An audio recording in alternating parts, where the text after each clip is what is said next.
Alright guys, so what we're going to do today is we're going to talk about and actually go to a shooting range in this one.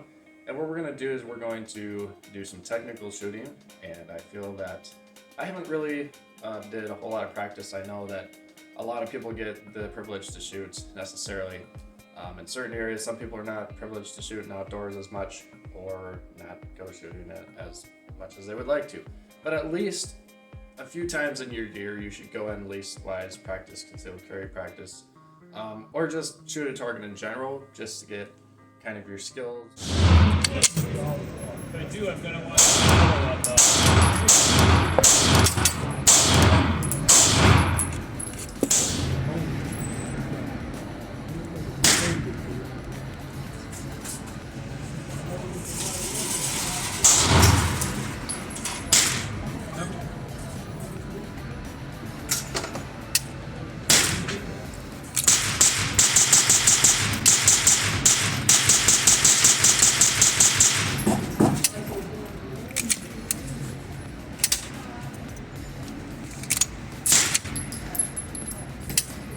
Push them down. That's the thing. You keep moving down.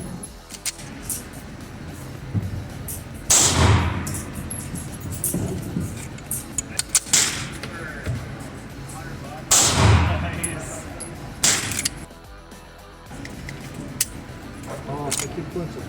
See, this is why I train. Push. Don't ever do. No flinching. Alright? No flinching. There we go. Okay.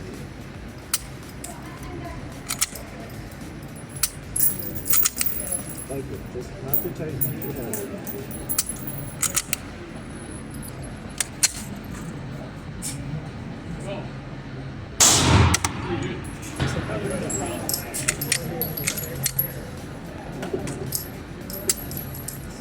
Keep flinching down. No flinching, okay?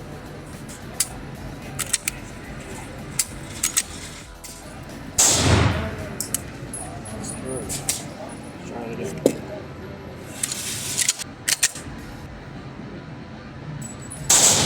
Good.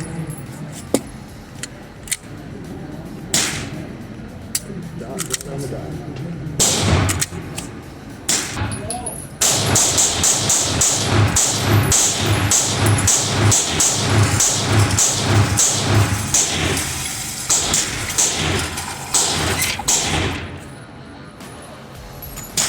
That's good.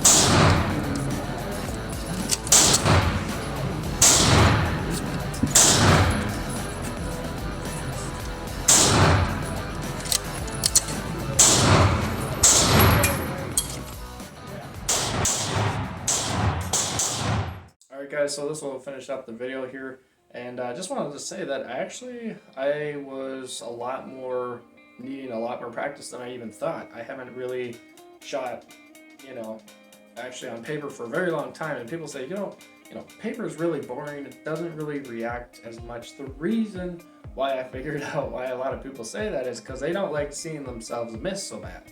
A lot of times we like to dump mags into things and just see things explode. But for technical reasons and for, responsible armed citizens that should carry every single day, should at least twice or even not even twice a year, more so at least once to, every other month go and shoot, if you have property to do it on. If you're near a indoor range, which is I was doing, go and see your skills. Go test your skills, write down a little list of things you might want to try and read the list. I don't exactly do that, but I remembered some of the things I wrote down, and what I mainly wanted to do was I wanted to see how bad of flinching I was. A flincher is where you shoot and then you dry fire and you flinch downwards. I tend to do that quite often. I almost anticipate, my mind automatically anticipates the recoil. That can be kind of a problem, especially as your second shot happens. That second shot can go low. Again, your accuracy will matter. You know, you don't want to shoot lower than you really are intending to. I tried some, you know, ideal mythical shots, you know, top shot on the top there, but it wasn't as exactly as expected because, again, knowing what are my skills, what are my capabilities, what are things that I need to be working on. That's something that I need to work on a lot more. I'm sure a lot of you are probably either advanced or think you can do it, but you go to the range, you're like, oh, that's a lot more different than I expected.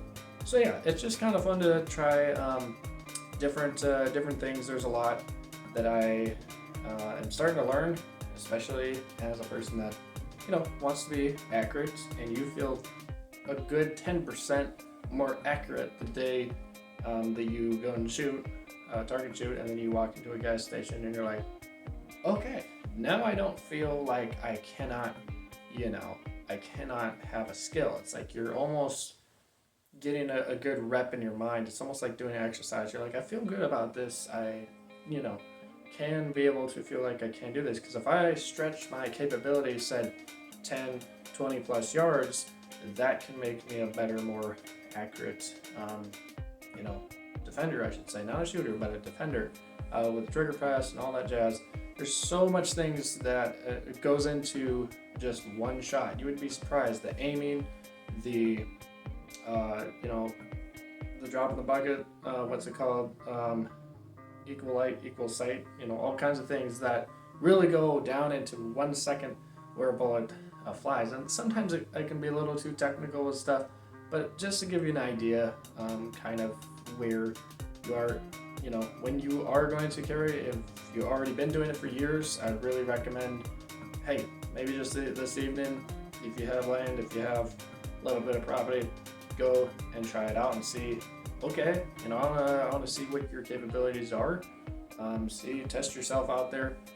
Folks out there that, especially, it's just a good skill to have. You might end up walking down a neighborhood road and, you know, there's like this dog or whatever, and it's really small, but it is attacking your child, or I don't know. I mean, I generally don't really like to get too graphic into details, but you just want to be accurate. I do like trying to make sure that I get the real information out to you as best as possible to show you how realistic it is that an average dude is not going to be able to do this amazing shot. There was this one other guy that I'll explain, Elijah Dickens, how he shot 40 yards with just iron sights. That's pretty amazing. So yeah, go and practice. I think there's a lot that can be said about you know, taking one shot or two shots or even five and seeing where you end up and where you're, you know, start really small. Like I said, do the one shot, see what you need to be working on. I need to work on my flinching problem. I probably need to work on distance because I need to work on my trigger press. There's very basics that I'm still very new to, you know, because I'm used to shooting just long gun and stuff, handgun. But again, it's fun to do, and thanks for watching, and we'll see you in the next one.